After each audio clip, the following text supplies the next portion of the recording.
Welcome to The Explainer. Today, we're diving into the core ideas of the influential book Trading Chaos, and it's got a pretty radical argument. The path to winning in the markets isn't about finding a better system, it's about mastering yourself and truly understanding the chaotic nature of the market itself. Yeah, the book kicks off with a scene that I'm sure is painfully familiar to a lot of us. You get that hot tip, you jump in full of hope, and then you watch your money disappear. It's that classic cycle of hope and despair, and it's all fueled by this idea that someone, somewhere, has the secret map to get rich. So to really get this, we're going to follow the trader's whole journey. We'll start with being totally lost, and then find our way to a new path. We'll look at the wrong map most people use, what the right map looks like, the steps to mastery, the battle inside your own head, and finally, what it means to have a professional mindset. Okay, so the very first step on any journey, right? You have to realize you're lost. And the book's big point here is that most traders aren't just a little lost, they're using a completely wrong map from the get-go. Here's the mistake we're all taught to make. We treat trading like it's a math problem. If we just think harder, analyze more, find that one perfect logical system, we'll win. But the book says, nope, that's backward.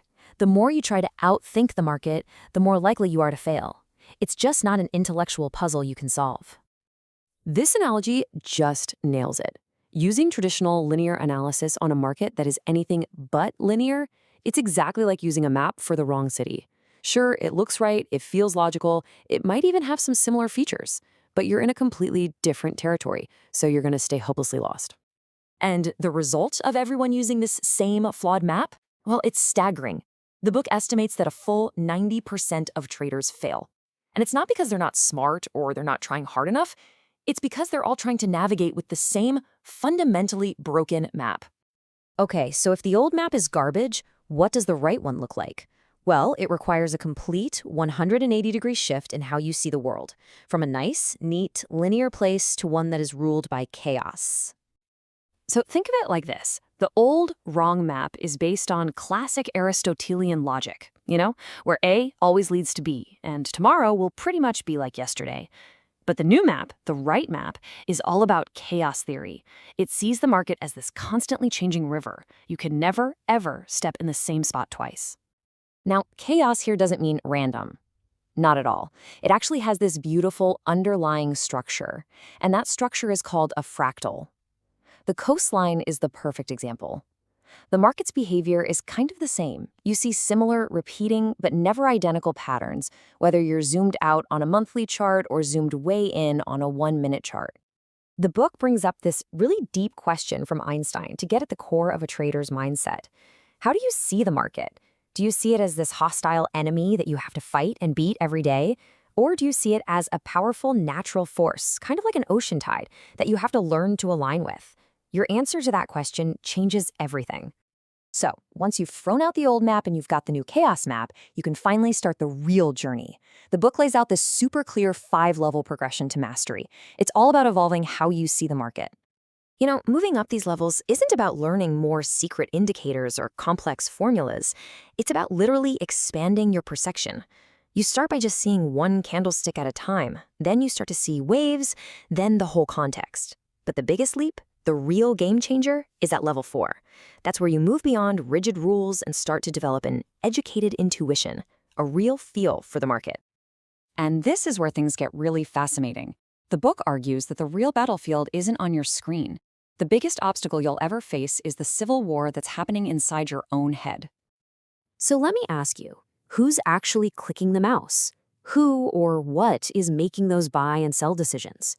It feels like it's just one unified you in there, right? Well, the book says it's way more complicated. It's more like you have 3 different people living in your head, and they all want different things. And this right here explains so much about why we self-sabotage. It's like you've got 3 roommates who don't even speak the same language. Your logical left brain is obsessed with being right. Your primal core brain is terrified of pain and just wants to survive. And then there's your intuitive right brain, which just wants to get in sync and feel the flow of the market. Success only happens when you get these 3 to actually work together. When those 3 brains are at war, we get stuck in what the book calls a problem-solving structure. Our whole goal becomes just don't lose money. And that creates this yo-yo effect, right? Win a little, lose a little, back and forth. It's like a crash dieter. The real shift is moving to a creative structure, where your focus isn't on avoiding losses, it's on the process of creating yourself as a master trader. So, what does it actually look like when you stop that inner civil war, when you're finally operating from that creative mindset? Well, that brings us to the final level, the professional mindset. This is the absolute heart of it. For a true professional, the money isn't the main goal. It's just the byproduct. The real reward, the real joy comes from the performance, from the skillful execution, the intense focus, that feeling of being perfectly in sync with the market's rhythm. That's the prize. At the end of the day, your single greatest asset isn't your trading capital. It's your psychological state. It's your perspective. Because if you lose that, if you let fear or greed grab the steering wheel, you will chase bad trades, you'll risk too much, and you will blow up your account. It doesn't matter how good your system is. Protecting your headspace is job number one. And that's the final and I think most powerful idea the book leaves us with. The market is the perfect mirror. It doesn't care who you are, it just reflects your own greed, your fear, your discipline, and your impatience right back at you. And in doing that, it offers this incredibly raw and honest path to discovering who you really are. Maybe the real prize isn't just the money, but the self-mastery you gain along the way.